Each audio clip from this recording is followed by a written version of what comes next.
Hi everyone, and welcome to the second of the series of videos of writing Max objects in Java. I'm going to continue on with the patch I had in the previous video, and I'm just going to extend it a little bit. I'm going to be able to send an integer number, and I'm also going to make my patch able to send my object a floating point number. The bang button still works as before, but the numbers don't do anything. Okay, so let's go have a look at the code, that quite complicated looking code that Max Java gave us for free, and let's see what happens. Okay, here I find the public void bang method. That is sort of like the signature, which is the name and description of the method, and that inside the braces is the code that runs in response to a bang. That's a bang, and of course therefore that code will execute in response to that message. Here is an integer. It's not a bang, and it's not going to call this code. Integers will call this code here, public void inlet int I. I'm going to put there a post statement saying an integer came in. Okay, and here I'm going to put public void inlet float f. This is the code which is going to run when a floating point number comes in. Okay, I must put my closing quotes, I must get my syntax exact. Otherwise, when I try and compile it and turn it into my executable.class file, you won't like it. Okay, I have to remember to reload to get the new version of the object running in my patch. Send it a bang, that works. Send it a number, that works. Send it a floating point number, and that works. It works, but it's a bit boring. If we get a bang message, then all we need to know is there was a bang. It's just that simple. There are no different types of bang. There are no different sizes of bang. It's just a bang. A bang is a bang. So just responding to it by saying, for example, a bang came in would be fine. With a number, there's more we want to know. Integers are coming in, but those integers have values. For example, here, number 120 is going to come in. And here, the number 3.7 is going to come in. It'd be useful to know that the value of the number that came in. So how can we do that? We're going to look at that more inside different videos, but here I just want to give you a bit of a hint. If we have a number 55 that's coming in, then computers need to remember things. We need to have a place to remember them and be able to get the number from that memory, and possibly later on, with more sophisticated bits of code, change the number stored in that memory. What's going to happen is that when we send an integer into a Max object, it's going to be stored automatically in a memory. If we have a calculator, a cheap calculator that we buy from the pound shop, then it probably has only one memory, so we have a button saying memory in and a button saying recall memory.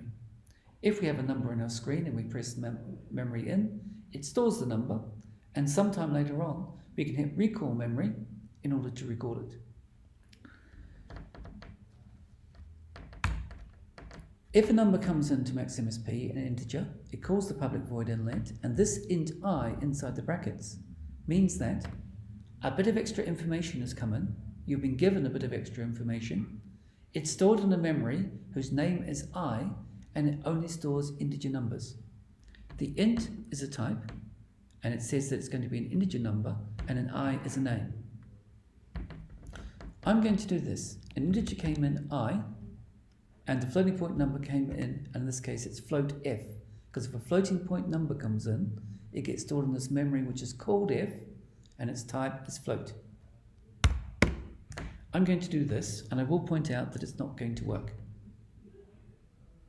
An integer came in I inside the quotes. We'll see what that does, and then discuss why it's going to do it.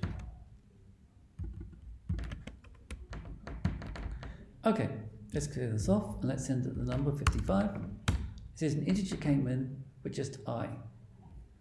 And here we put in 2.3. A floating point number came in f. So it hasn't told us the number, it's just told us the I and the f. So how are we going to fix that? This is quite simple.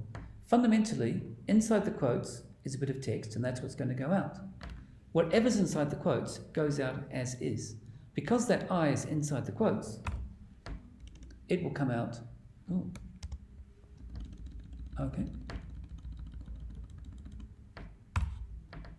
Because the I is inside the quotes, it's going to be considered as part of that bit of text. And what we need to do is we have the longer bit of text, which says an integer came in, and then possibly 55.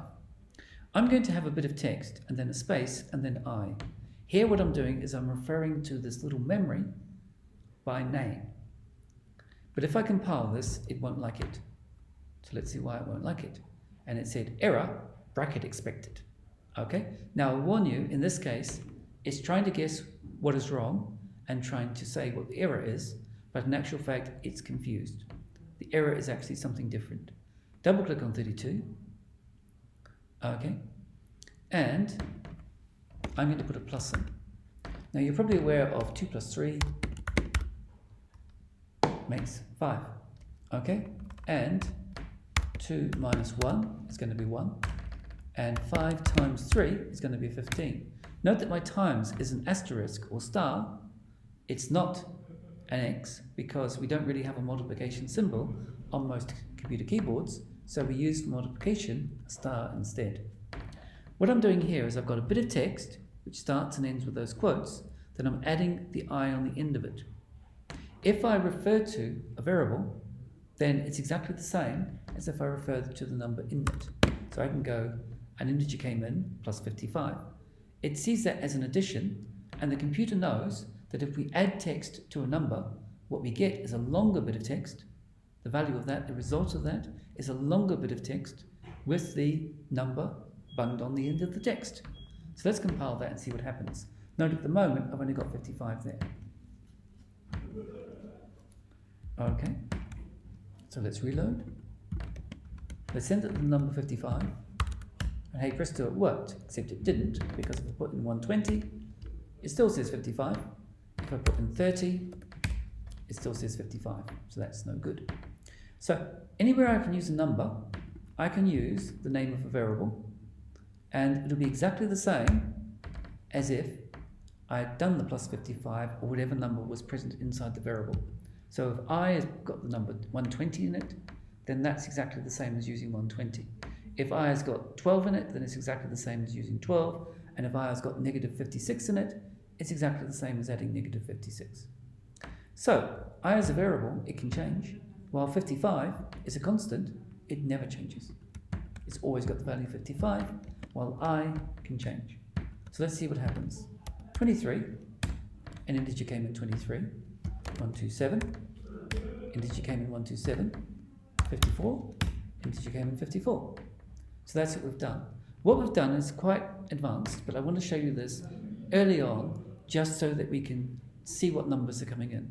Because if you're writing more code to do things, it's often quite useful to have these posts to say which number came in so we can track through our code, and if it's not doing what we expect, if it's wrong, have a better idea how to fix it. So quite frequently we want to be able to post out the values of these variables or memories. Okay, we can also change it here, and I can make this one plus F. So F is the memory where I've stored the number that came in, or Max MSB did it for me, and there I use it. If I use the variable, it's exactly the same as if I use the number stored in it, and that's an important rule to learn. And if I take a bit of text and add it to a number, then I get a longer bit of text, which has got the number on the end of this, and that's what will appear out here in the console. And hey presto, I can see the values of numbers that are coming in. And I can do all sorts of things. We'll see that we use the post to post out the value of a variable an awful lot to understand our code and to try and fix problems. Let's see if this now works.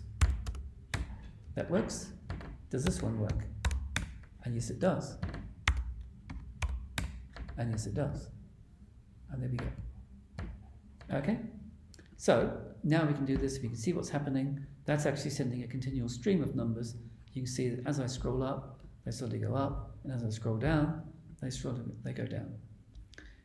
Note that every single individual number that comes in causes this method to be called, and it doesn't even look at the next number until it's finished doing whatever processing is done here.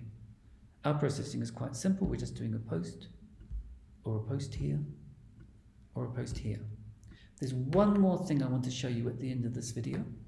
This memory here, and we're going to see there are different rules for different memories later on, is created by MaxMSP automatically, and given the value of the number that came in, that number is usable inside here, but cannot be used anywhere else. So if I go post,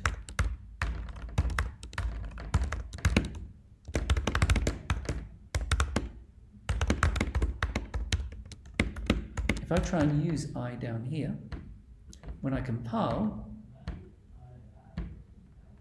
it will actually say, cannot find symbol I. So it's saying that I does not exist at all.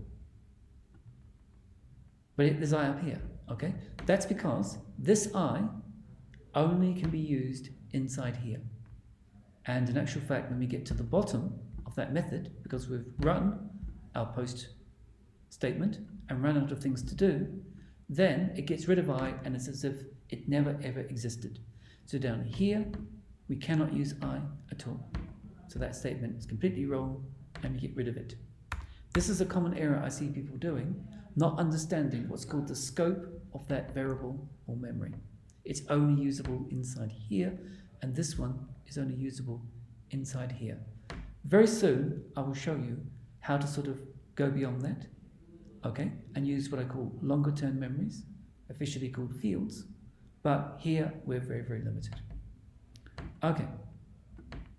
When I say it's a limitation, it's actually, as you'll see later on, a good limitation in terms of making code that's sensible and works, and it's not so confusing when you try and do more sophisticated things. But these are some rules that we need to learn, and one of the rules is that I cannot be used anywhere except inside there, and the F can only be used inside there. Okay, that's the end of this movie, and hopefully it was useful, and hopefully we'll see you in the next one. Thank you and goodbye.